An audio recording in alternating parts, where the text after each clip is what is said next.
Incident response with Cisco XDR Orbital. All right, let's go into an incident. Very quickly, we get a summary, but we're going to jump right into Orbital. We can select the device. We can go to our unique identifier and investigate in Orbital.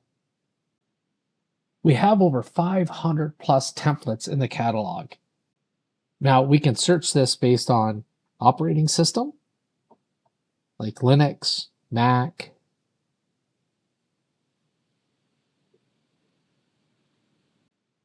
or we could just search it on anything like PowerShell. So let's go ahead and go to PowerShell history monitoring. Now very quickly, we can see the statement that is used to be able to create this query. Now we can use this query and modify it as needed to create our own custom Orbital queries within the platform. We can schedule the query, or we can run this right away. Now we can do this for one or hundreds of assets at a time. Now I'm going to go ahead and run this query. Now I may have done an investigation within Cisco XDR. And again, all of the telemetry being fed in are coming from technologies that you've deployed in your organization.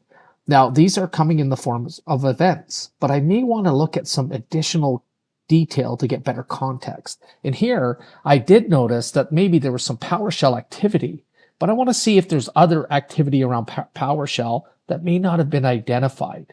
Now we can see our MITRE attack tactic that has been flagged here, and that is execution. But let's go ahead and drill into this a little bit. Now we could download this and parse it somewhere else, but I'm going to scroll to the bottom here and then slowly start to scroll up. Now right away, I see a PowerShell command that is interesting. As I continue to scroll, I see another one here around curl.exe. It looks like it's trying to connect to http bin.org/user-agent. And here's another one around malwareexample.com, going to the c2-test-malware.example.com. And it looks like it's using curl and it's botnet beacon 3.0. Oh, interesting. And I can continue to investigate. And I see another PowerShell command associated to a crypto miner as well. Now I can also come in and enable the ability to run Python script against our assets. So I'm going to go ahead and enable this. This only takes a few minutes to enable. Now once it's enabled, again, I'm going to have a library of templates that I can leverage. Now I'm not restricted to these alone. I can very quickly come in and take a Python script and modify it to create my own. So here we can delete a directory, a file, we can disable Windows feature or delete scheduled tasks. I can list network connections. And I'm going to do that here. And it shows me the Python script. And I could add any custom capability there and save it. And I'm going to go ahead and run it. I could schedule this as well.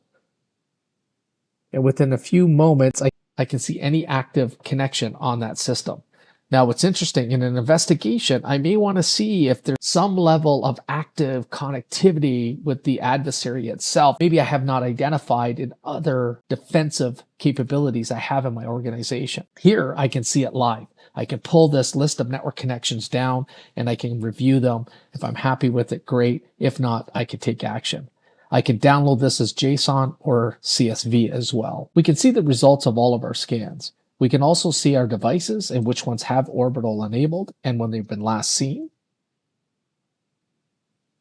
And we can go into the catalog. The catalog shows us all of the available Orbital queries as well as scripts that are built into the platforms, from vulnerability mitigation to posture assessment to forensics to threat hunting. All of these capabilities are available to use. Again, we can also upload our own queries, as I mentioned earlier, and we can use the existing ones and modify them as needed.